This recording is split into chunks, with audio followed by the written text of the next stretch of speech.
תוך מספר ימים קיבלתי 5,000 שקל החזרי מס לשנת 2022, וקיבוץ זכויות קיבלתי 14,000 שקל לשנה אחת, ואני אקבל כך בכל שנה בעתיד.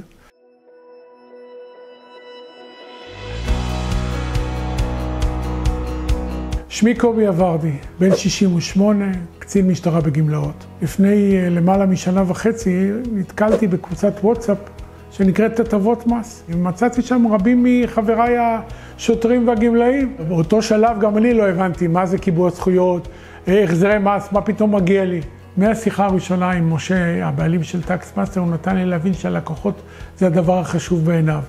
הוא ענה לי בסבלנות, בצורה ברורה, בהירה, חדה, נתן תשובות לכל מה שביקשתי. קיבוץ זכויות זו זכות שהמדינה נותנת לאנשים שמגיעים לגיל 67 ומעלה, גברים, ונשים בגיל 62 ו8 חודשים. ואז החלטתי שאני אבקש את שירותיו של משרד טקס מאסטר לגבי קיבוץ זכויות והחזרי מס.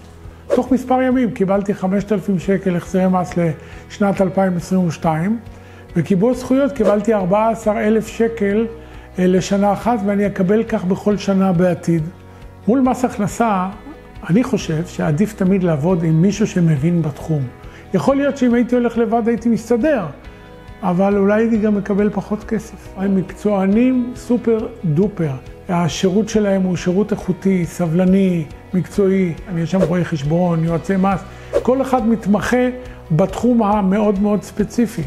ממני נדרש מעט מאוד להעביר מסמכים כמו תלוש אחרון בשירות, תלוש ראשון בגמלאות, טופס היוון במידה והיה, טופס 106, ממש כמעט וכלום. את אנשי צוות טקס מאסטר לא נפגשתי עד היום, אבל אני מרגיש כמו משפחה מפני שאנחנו מדברים ואני שואל כל שאלה ומקבל כל תשובה. הכל הועבר אליהם באמצעים אלקטרוניים, אימייל וכו', והכספים הגיעו לבנק שלי ישירות, לא יצאתי מהבית.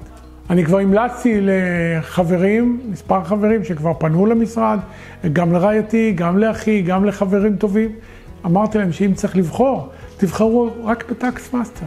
אני אמליץ לפנות לטקס מאסטר לכל מי שמגיע לגיל הנכון, גמלאי משטרה, גמלאי צבא, גמלאי תעשייה אווירית וארגונים נוספים. פנייה לטקס מאסטר רק תועיל. לכל החבר'ה במשרד, אחלה חבר'ה אתם, תודה. אז אני מציע לכולם להצטרף לטקס מאסטר.